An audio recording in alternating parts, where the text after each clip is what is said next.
baru 3 tahun merdeka, yang namanya Habib Musso, gembong PKI, memberontak kepada pemerintah yang sah di Madiun. Di situ banyak para kiai, banyak para santri yang dibunuh oleh tentara Habib Musso Al-Munawar, gembong PKI. Tidak berhenti begitu saja. Pemberontakan PKI diulangi lagi pada tahun 1965 oleh ketuanya, yaitu gembong PKI DN Al-Aidid, yang dibantu oleh habaib lainnya, yaitu habaib Fahrul Barakbah dan habaib Ahmad Sufyan Barakbah. TV Al-Wahab, Hertz Inspiration.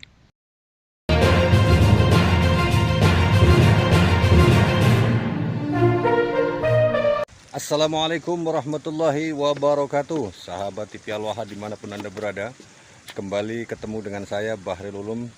Kali ini saya sedang dalam perjalanan ke desa Sokasari, dimana itu jalannya indah sekali.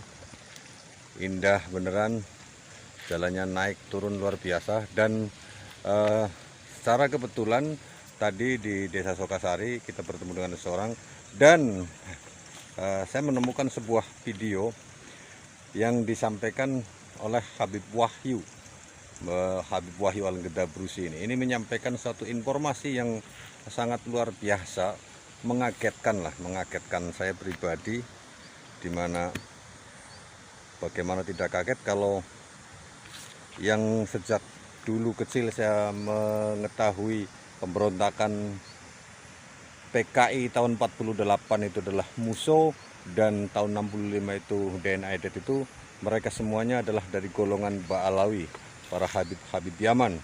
Dan betul atau tidaknya, kita akan dengarkan saja cerita atau keterangan dari Habib Wahyu Al-Gedabrusi ini, yang dia menyebutnya sebagai Habib Wahyu Al-Gedabrusi. Ya, jadi silahkan Anda cerna sendiri informasi yang disampaikan oleh dia. Dan ini saya menikmati keindahan alam desa Sokasari, Kecamatan Bumi Jawa, Kabupaten Tegal. Silahkan Anda simak video ini. Ini dia videonya. Jumpa lagi dengan saya Habib Wahyu Al-Gedabrus.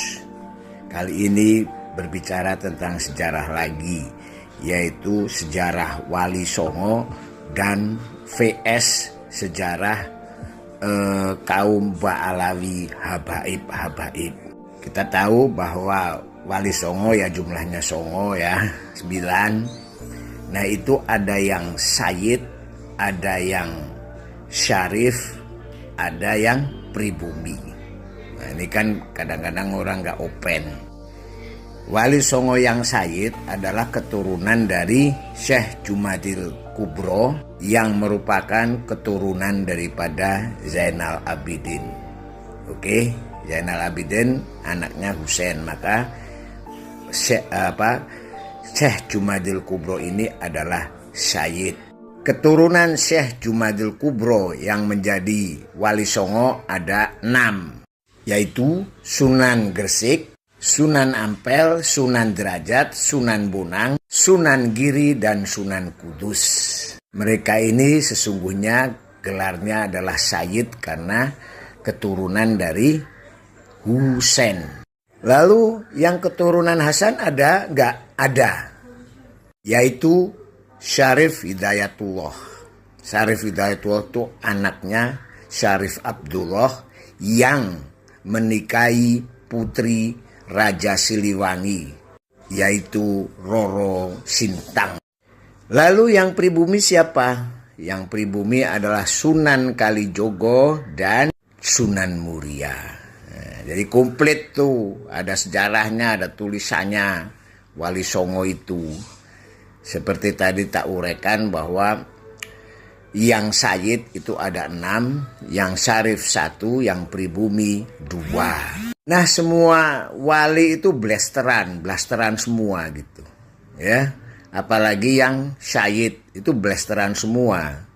Karena Syekh Jumatil Kubro itu menikah dengan anaknya Syekh Jumatil Kubro itu yang namanya Syekh Ibrahim Asmara Kondi itu menikah dengan orang Campa.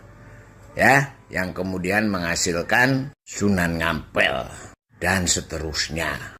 Sedangkan yang berasal dari keturunan Hasan juga berasimilasi, yaitu Syarif Hidayatullah, karena bapaknya Syarif Hidayatullah yaitu Syekh Abdullah menikahi putri Raja Siliwangi yaitu Roro Sintang. Nah, kiprah wali ini adalah di antara abad ke-15 dan 16. Lalu buktinya apa bahwa mereka, para wali songo itu sudah demikian sukses menyebarkan agama Islam di Pulau Jawa? Bisa kita lihat dari ekspedisi Jihad 1 dan 2 yang dilakukan oleh Raja Demak yaitu Pati Unus.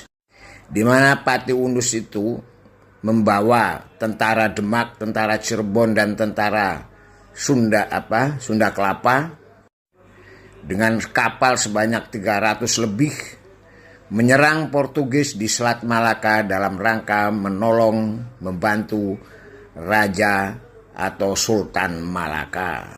Artinya pada abad 16 itu mayoritas orang Jawa sudah Islam. Gak ada peran daripada Bani Alawiyah. Gak ada peran daripada Habaib, gak ada. Itu sejarah Wali Songo. Sekarang sejarah Ba'alawi gimana? Sejarah Ba'alawi yaitu bahwa Ba'alawi orang Yaman itu dibawa oleh Belanda ya pada akhir abad 18 setelah terjadi pemberontakan Pangeran Diponegoro dalam rangka dibawa Belanda ke Indonesia untuk memperlemah perjuangan kemerdekaan bangsa Indonesia. Salah satu dari Ba'alawi itu yang namanya Habib Usman bin Yahya dijadikan mufti Batavia. Habib-habib pada zaman Belanda itu berkhotbah kemana-mana bahwa dirinya adalah cucu Kanjeng Nabi dan menyebarkan fatwa bahwa perang melawan Belanda itu adalah kerusuhan, bukan syariat Islam, bukan jihad dan bukan syahid, malah melanggar syariat Islam dan bisa dimasukkan ke dalam neraka. Seperti ceramah-ceramah Habaib sekarang, dikit-dikit neraka, dikit-dikit mengancam. Akibat dari propaganda para Habaib itu, maka banyak pribumi yang tadinya gigih berniat mengulangi pemberontakan kemudian berpikir lain. Para pribumi itu namanya muhibin yang kemudian direkrut oleh Belanda menjadi Londo Ireng, pasukan Marsose sebanyak 17.000 untuk menyerang Aceh yang terdiri dari suku Jawa, suku Madura, suku Melayu, suku Bugis dan suku lainnya yang didirikan oleh Muhammad Syarif, pejabat dari Minang. Jadi intinya begitu.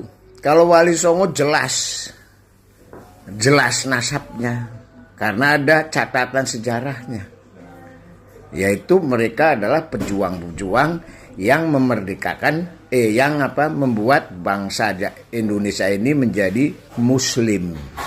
Mereka lah yang mendirikan pesantren-pesantren sehingga anak didiknya kemudian menyebarkan agama Islam ke seluruh Jawa. Kalau Ba'alawi datang ke Indonesia adalah didatangkan abad 18 akhir. Jadi nggak mengislamkan pribumi, mereka malah merecoki pribumi. Menjadi mufti Batavia, kapiten-kapiten Arab, sebagian kecil menjadi pangeran-pangeran yang diberi kekuasaan di daerah oleh Belanda. Itu sejarahnya Ba'alawi, sejarah yang kelam.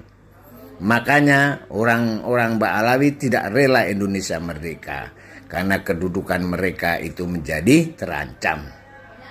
Ya, oleh karena itu baru 3 tahun merdeka yang namanya Habib Musso, gembong PKI, memberontak kepada pemerintah yang sah di Madiun. Di situ banyak para kiai, banyak para santri yang dibunuh oleh tentara Habib Musso Al-Munawar, gembong PKI. Tidak berhenti begitu saja. Pemberontakan PKI diulangi lagi pada tahun 1965 oleh ketuanya, yaitu gembong PKI DN Al-Aidid, yang dibantu oleh habaib lainnya, yaitu habaib Fahrul Barakbah dan habaib Ahmad Supyan Barakbah. Jadi berbeda jauh kalau para wali songo menuliskan dengan tinta emas terhadap perjuangan Islam di Nusantara dan kemerdekaan. Sedang sejarah Habib itu menorehkan tinta hitam menjadi pengkhianat Republik Indonesia, menjadi pengkhianat para pribumi yang ingin memerdekakan dirinya dari cengkeraman penjajah. Seandainya tidak ada Babrotowali atau apa itu habaib yang didirikan Belanda itu, mungkin Indonesia sudah merdeka. Mungkin Belanda sudah minggat, tetapi gara-gara mendatangkan para habaib yang mempengaruhi para pribumi dengan dogma-dogma sesatnya yang mengatakan bahwa perjuangan melawan Belanda itu bukan jihad, bukan syahid, itu adalah kerusuhan, itu melanggar syariat Islam, itu bisa dimasukkan ke dalam neraka. Maka dogma-dogma itu mempengaruhi para pribumi hingga menjadi londoireng tentara elit pribumi yang disebut Marsose, yang kemudian diterjunkan untuk perang melawan Aceh. Jadi begitu biadatnya sejarah kelam Ba'alawi. Demikian, terima kasih.